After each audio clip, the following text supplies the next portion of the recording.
אני נוער גמני, נחטפתי לעזה ב7 באוקטובר, הוחזקתי על ידי החמאס במשך 8 חודשים, וחולצתי על ידי כוחות הביטחון ב8 ליוני.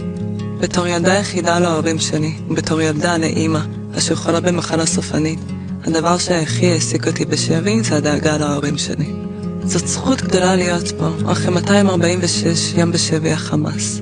זכות גדולה להיות לצד אמא שלי, אחרי 8 חודשים של אי-ודאות, זאת זכות גדולה לראות את ההורים שלי מוקפים בכל כך הרבה אנשים טובים.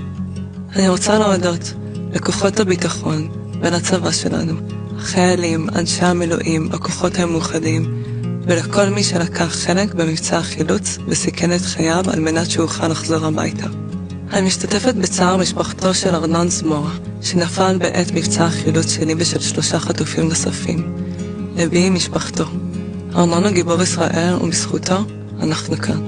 תודה ענקית למשפחה ולחברים, ולכל מי שהשמיע את הקול שלנו בזמן שלא יכולנו לדבר. תודה לכל האנשים הנפלאים שתמכו במשפחה שלי בזמנים הקשים, לכל מי שתרם, שהתפלל ושנתן מעצמם בתקופה הארוכה הזאת. מאוד מרגש לחזור הביתה ולשמוע על כל האנשים הטובים שעזרו ותמכו. אני אנצל את המעמד הזה בשביל להזכיר שיש עוד 120 חטופות וחטופים בשבי החמאס, וביניהם אבינתן אור, בן זוגי, ממנו הפרדתי ברגע החטיפה.